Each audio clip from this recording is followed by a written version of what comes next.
L'information avec Romain Lucas. Bonsoir, ravi de vous retrouver pour le flash d'information soir. À la une de l'actualité de ce vendredi 22 juin 2018, c'est la sanction d'un prêtre qui a giflé un enfant lors d'une cérémonie de baptême. Plus d'infos à suivre.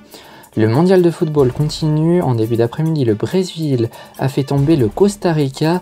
De plus, actuellement, le Nigeria joue contre l'Islande. Retour sur ces matchs dans ce flash.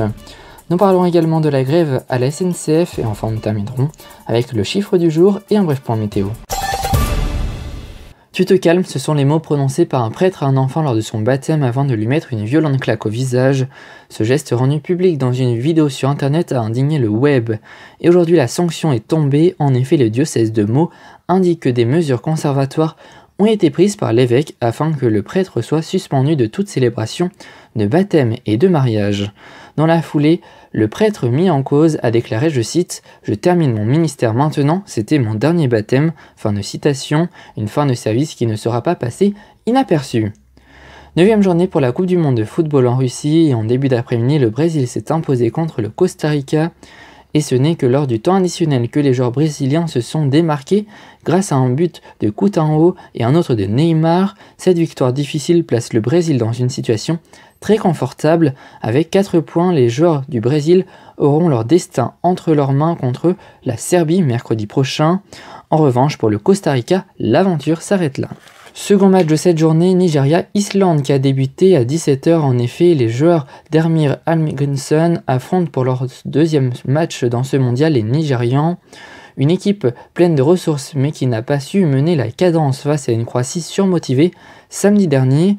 Et vous pourrez découvrir le résultat et l'analyse de cette confrontation avec Lucas Goustias sur notre site internet infotv.fr.nf. A noter que ce soir, la Serbie et la Suisse se rencontreront à 20 h. Et ce vendredi était également marqué par la 33e journée de grève de la SNCF.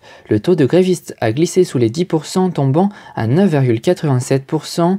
Demain, le trafic sera un peu plus perturbé avec 9 TGV en circulation sur 10, la moitié des TER et 3 Transiliens sur 5, la moitié des trains intercités circuleront ainsi que 4 trains internationaux sur 5.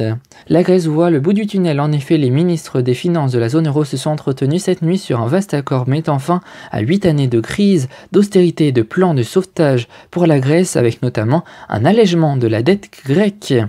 Place maintenant au chiffre du jour. 1 an, c'est le temps d'abstinence que les homosexuels doivent respecter pour donner leur sang et face à cette règle, de nombreux recours ont été déposés par de multiples associations accusant la discrimination des hommes homosexuels et bisexuels devant le don du sang. Pour l'instant, le Conseil d'État et le ministère de la Santé ont toujours rejeté ces recours. Avant de terminer ce flash, faisons un point météo. Demain matin, le temps sera très ensoleillé sur toute la France avec quelques nuages. Sur le Grand Est, il fera de 16 à 25 degrés. L'après-midi, le beau temps sera toujours de mise avec des températures allant de 21 à 28 degrés. C'est la fin de cette édition, merci à vous toutes et à vous tous de l'avoir suivi. Votre prochain rendez-vous c'est demain avec Léandre Patron pour ActuFoot spécial Coupe du Monde 2018. Pour ma part, je vous retrouve avec grand plaisir mercredi à 15 h pour Top Conso, ainsi que vendredi prochain pour un nouveau flash d'informations. Passez une excellente soirée et un très bon week-end, à mercredi.